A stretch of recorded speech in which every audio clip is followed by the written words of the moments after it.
तो दोस्तों आज हम पढ़ेंगे गुरुत्वाकर्षण की अवधारणा। न्यूटन से पूर्व लोग यह तो जानते थे कि ऊंचाई से वस्तु पृथ्वी की ओर गिरती है। इसे सिद्धांत रूप में स्वीकार भी किया जाता था, लेकिन वास्तव में ऐसा क्यों होता है, इसे वैज्ञानिक रूप से साबित नहीं किया जा सका था। प्रकृति के रहस्यवाद को न्यूटन ने विज्ञान के सिद्धांतों की कसौटी पर कसी जाने वाली अवधारणाओं को दुनिया के सामने रखा। पहले लोग यही समझते थे कि ऐसा ईश्वर की मर्जी से होता है, यद्यपि उनमें इस बात को लेकर कौतूहल अवश्य था कि आकाशीय पिंड ऊंचाई पर होने के पश्चात भी पृथ्वी की ओर क्यों नहीं गिरते हैं।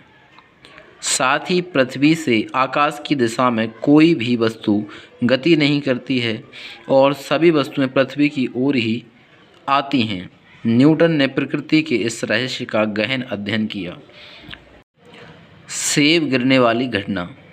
जो लोग गुरुत्वाकर्षण और न्यूटन के संबंध में जानते हैं, उन्हें यह जानकारी भी स्वाभाविक रूप से है कि गुरुत्वाकर्षण का सिद्धांत उस सेब की देन है जो न्यूटन के सिर पर उस वक्त गिरा जब वह प्रकृति के रहस्यों की दिशा चिंतन कर रहे थे। तब कहा जाता है कि न्यूटन के मस्तिष्क में निम्न प्रश्नों ने आकार ग्रहण किया था। वृक्ष से टूटकर सेब पृथ्वी की ओर क्यों गिरा? वह आकाश की दिशा में क्यों नहीं गया? किस शक्ति के कारण सेब पृथ्वी की ओर आकृष्ट हुआ? जब आधार रहित वस्तु पृथ्वी की ओर ही गिरती है, तो फिर आधार रहित आकाशीय पिंड पृथ्वी पर क्यों नहीं गिरते? सिर पर सेब गिरने की रोचक कथा के बारे में यह दावा किया जाता है कि इसी घटना के कारण न्यूटन को गुरुत्वाकर्षण का सिद्धांत प्रतिपादित करने की अभिप्रेरणा प्राप्त हुई थी, लेकिन इस संबंध में कोई भी विश्वसनीय प्रमाण नहीं है और घटना को प्रतीक रूप में ही माना गया है।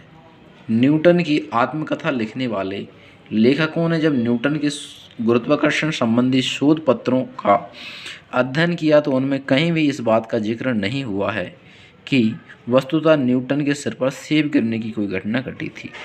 तथापि इस बात के प्रमाण हैं कि ट्रिनिटी कॉलेज के वनस्पति उद्यान में सेब के कुछ वृक्ष अवश्य ही मौजूद थे। यदि इस घटना की अधिक गहराई में उतरा जाए तो न्यूटन की भतीजी के पति जॉन कंड्यूट ने न्यूटन की जीवनी लिखते समय उक्त घटना के विषय में भी जानकारी प्रदान की। जॉन ने स्पष्ट किया कि न्यूटन जब लिंकनशायर में अपने घर अवकाश काल में आए थे तो वह सेब के गिरने की घटना पर विचार करते हुए बगीचे में टहला करते थे। तब सेब गिरने की यह घटना घट चुकी थी और न्यूटन गुरुत्वाकर्षण के सिद्धांत को वैज्ञानिक आधार प्रदान करना चाहते थे। न्यूटन सोचा करते थे कि पृथ्वी पर ऊंचाई से गिरने वाली वस्तु अधिकतम किस ऊंचाई से पृथ्वी पर गिरती है। क्या चंद्रमा की सतह से किसी वस्तु को गिराया जाए तो क्यों वह पृथ्वी की ओर नहीं गिर सकती? क्यों चंद्रमा भी आकाश में स्थित है? अतः न्यूटन यह प्रमाण निकाल पा रहे थे कि प्रत्येक पिंड के पास अपनी गुरुत्वाकर्षण शक्ति मौजूद है और उसका प्रभाव क्षेत्र भी पूर्व निर्धारित है। इसी कारण सूर्य, चंद्रमा व अन्य आकाशीय पिंड पृथ्वी पर गिरने के बजाय अनंत आकाश में बने रह पाते हैं। न्यूटन ने यह पूर्वानुमान भी लगा लिया था कि चंद्रमा पर पृथ्वी की गुरुत्वाकर्षण शक्ति का प्रभाव ही चंद्रमा को पृथ्वी की परिक्रमा करते रहने को विवश करता है, लेकिन चंद्रमा के पास ऐसी शक्ति है कि वह आकाश में बने रहने में समर्थ है।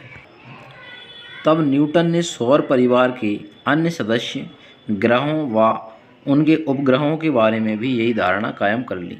न्यूटन के दूसरे जीवनी लेखक विलियम स्टकेले ने न्यूटन के साक्षात्कार करते हुए गुरुत्वाकर्षण सिद्धांत के विषय में वार्तालाप किया था। न्यूटन ने तब बताया था, गुरुत्वाकर्षण का विचार मेरे दिमाग में सेब गिरने की घटना से ही आया था। तब मैंने यह भी सोचा था कि सेब समकोण बनाते हुए ही पृथ्वी पर क्यों गिरता है? क्यों वह उस सरल रेखा में गिरता है जिसका पथ सबसे छोटा होता है, क्यों उसके मार्ग में विचलन नहीं होता।